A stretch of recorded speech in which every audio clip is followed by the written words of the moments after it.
South Africa, who will go on to the third leg in the lead. These three way clear. Australia closing. The baton for South Africa on this third leg is with the teenager, Leendert Koekemoer. What a moment for him. He's got Bayapo and Dory, the individual 400-metre bronze medalist, in pursuit. And Australia not out of the running yet.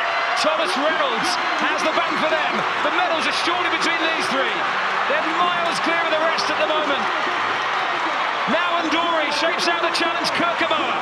But the teenager holding his inside line and moving again for Botswana's near neighbours. Another outstanding leg from the 18-year-old Leendert Koekemoer for South Africa. What's happening, Five Nation? Welcome to yet another Champions Blueprint episode. Today we are focusing on all things athletics. As you know, recently in Botswana, we saw the World Athletics Relay Championships taking place, and the 4x400 meter team won silver. And the man who joins me right now was a part of that team. Leendert Koekemoer joins us on the show today. I'm so incredibly happy to have you in studio. How are you doing, Leendert? I'm good. Thank you for having me. I have to say that medal looks absolutely beautiful. And apparently there's a diamond in the medal. You have to tell us the story behind that beautiful medal. We went to Botswana, obviously. We did our best. We got the medal. So yeah, there's a diamond in here. Apparently it's worth like 6,000 USD. Sure. I've heard. So yeah, it's a nice medal to have. That's definitely one of a kind medal. So yeah. Absolutely beautiful. I know you mentioned it earlier as well as we were off air. Like Botswana has a culture of celebrating the athletes. They've got Tebogo on the 50 pula note. Yeah. And apparently you went to the bank to ensure that you get a note for yourself as well. 100%. I went to the mall. I went to the bank place they had. Then I was like, listen, I have a 50 pula, but this 50 pula doesn't have the bogo on. Can you swap me one that has the bogo on? And they were like, yeah. Gave me his last bogo pula in the bank. And I was like, yeah. Absolutely incredible. Of course, when one goes to a World Championships, there's nerves, there's excitement. For you as a young athlete, how exciting was it for you to go to a World Championships? But this one was a little bit different because it's hosted on the African continent. So I've been to two previous like World Championship type. I went to Tokyo and I went to China as well for the World Relays. Botswana was way different than any other world champs I've been to. Like, the crowd was like something else. Like, that crowd was alive. Like, I think there was so many people there. Like, I couldn't even hear myself breathing. Like, it was insane. So it was a very good experience for me, especially at my age, like competing against the best. Like, even in Tokyo was also like a great experience for me because I had Wade van Niekerk in my team. I had Akani Simbine, like Wade van Niekerk, someone I've looked up to my whole life. And now he's in my relay team and I was like, yo. And so everything was just very nice, yeah. It was a great experience for me, yeah. So when you look at that experience in Botswana, every athlete wants to ensure that they come home with a medal. You guys were very, very close to securing the gold medal, but securing the silver is an achievement of its own. Talk to me about the characters that you guys have within your team. I think we have a very good group dynamic. I think we work very, very, very well together. We know our strengths and we know our weaknesses as well. And I think the team, we had a conversation on who we want to run where and when. And I think the team just went there and gave it our best, and we came back with the silver as well. Botswana at the day had the best team there on the best shape. So yeah, it was difficult, but we did put up a fight. So yeah. You spoke about Wade van Niekerk, almost the golden boy of South African 400 meter running. What role has he played in your life and in your journey? Because I'm sure you draw a lot of inspiration from him. Oh no, definitely. Like I met Wade van Niekerk, I think when I was in grade 10, I met Wade van Niekerk for the first time. So that was something really like special to me. Like I went with him to Italy last year, and from there he's taught me a lot how to run, what to do right, especially not just Wade van Niekerk, but Zakiti Nene, Akani Simbine. Because when I go to these world champs, I'm looked as the baby of the group. Yeah. So everyone always looks after me. So I think they've taught me a lot in my career the last few years, especially. Yeah. Let's go back to the beginning I mean, a lot of young South African kids run in school. You've got inter-house, and some take it seriously, some don't. For you, when did you make that decision to say, listen, I think I'm quite talented? I think I always, my parents especially always knew I was talented. I've been running from the like age of 5, I think, from like very small school.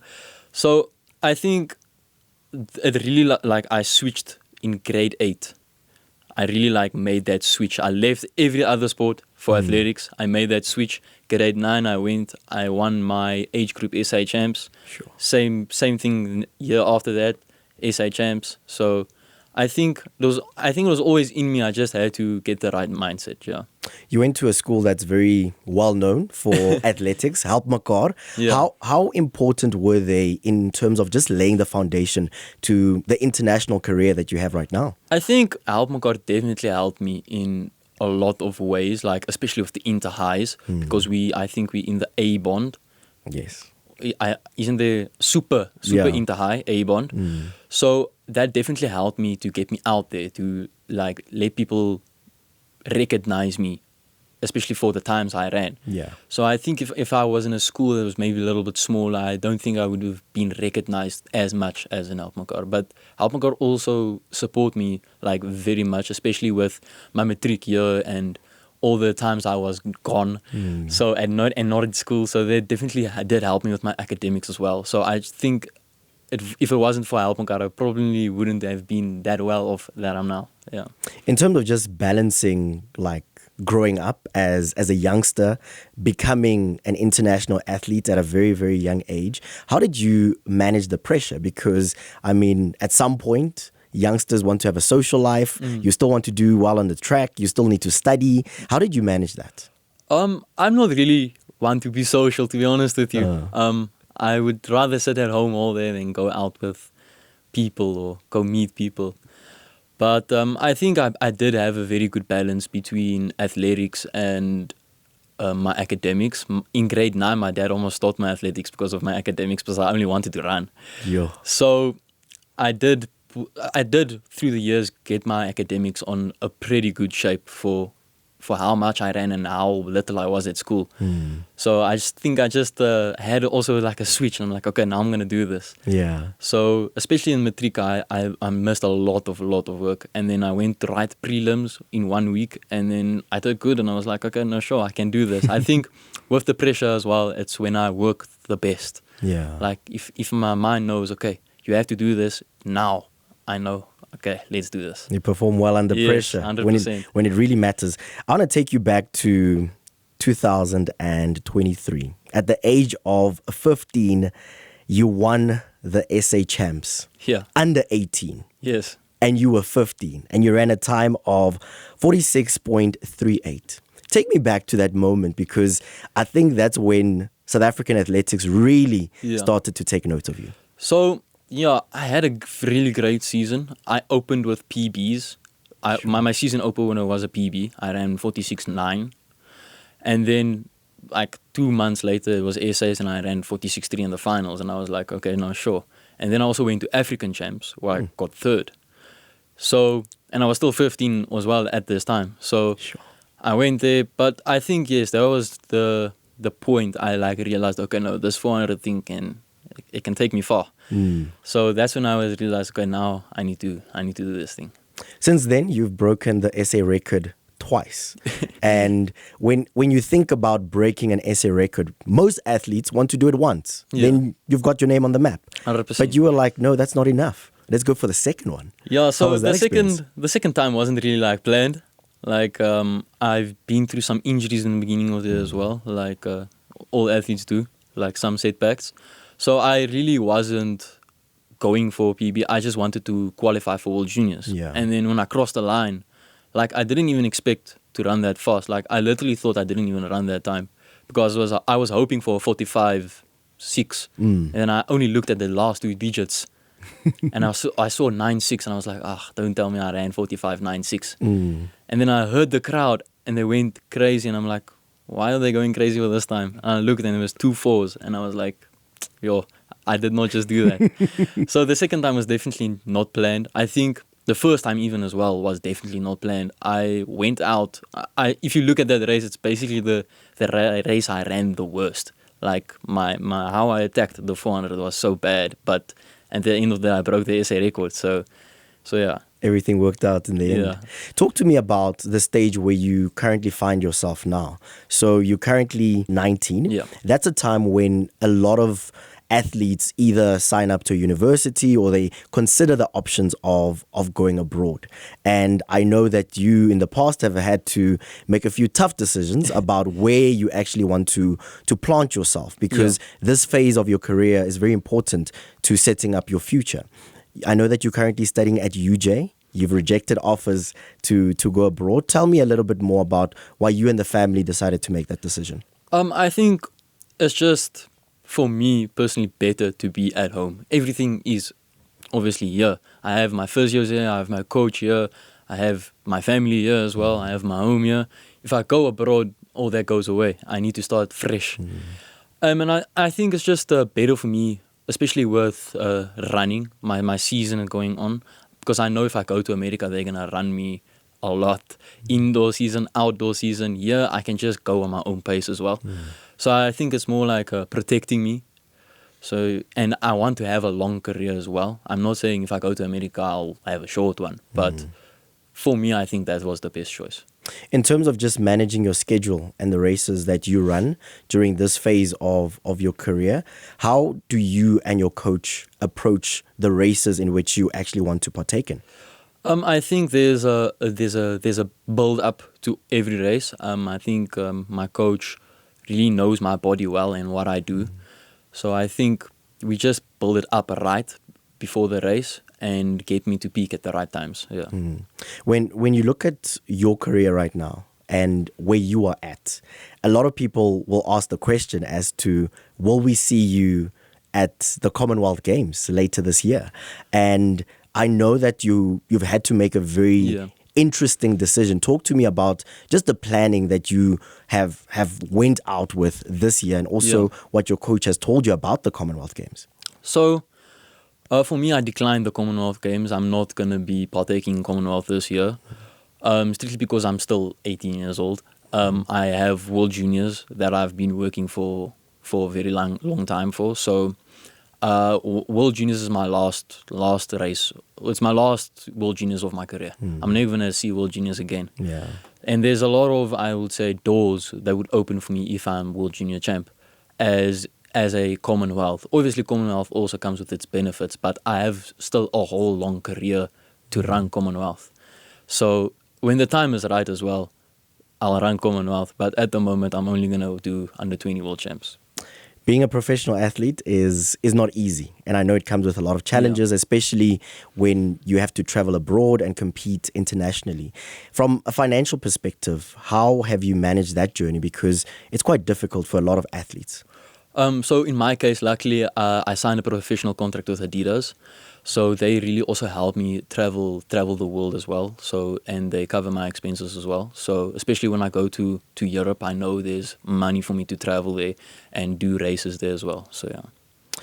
When you consider where you are at, what would you say is the ultimate dream and goal?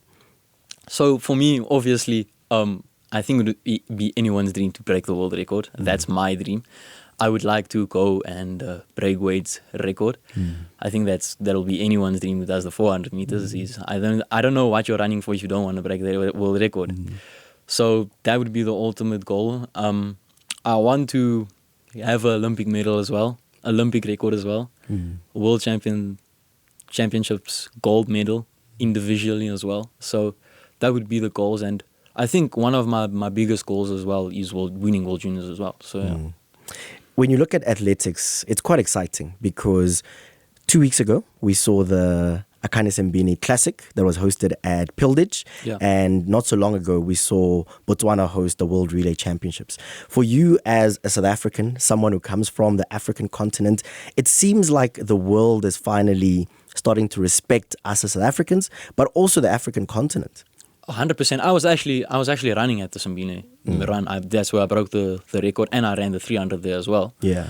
So yeah, definitely this Akane Simbine like meet, I think did a lot for our country as well, showing like everyone else like we can also do this thing, you know. It's not just America or Europe or whatnot. You can do all of these things, and I definitely like what Kanye is doing. I think he's gonna try to upgrade the meet to maybe a gold and maybe for in the future a diamond league. Sure. Because I think the only diamond league in Africa was in Monaco, I think. So I definitely think there's like a bright future as well for like South African athletics as well. So yeah. This podcast is called The Champions Blueprint, and we are on the mission to understand the psychology of elite athletes like yourself. And I also believe that there are principles that you guys use on a day-to-day basis that a normal South African can apply to their lives. For you as a man who now sits with a silver medal from the World Relay Championships, what would you say is your blueprint or your plan to success and what you've achieved so far? I think having a strong mind is very important. Having how can I say, discipline in your life is very important as well. If you keep disciplined in something, how could you not succeed? You understand what I'm saying? So having a strong mind is definitely one of the most important things, especially with athletes and injuries. Like, I don't think they talk enough how mentally difficult it is for athletes to come back after like a hamstring tear or Achilles tear or any injury in athletics. Like, I think it's like you can really have a mental block against that as well. So I think having a strong mind and believing in yourself as well. So yeah. Leendert Koekemoer, thank you so much for joining us, and we wish you all the best as you go to World Juniors, even though a lot of South Africans will want to see you at the Commonwealth Games. I suppose at some point in the future that will definitely happen. 100%. Thank you so much for joining us. Thank you for having me.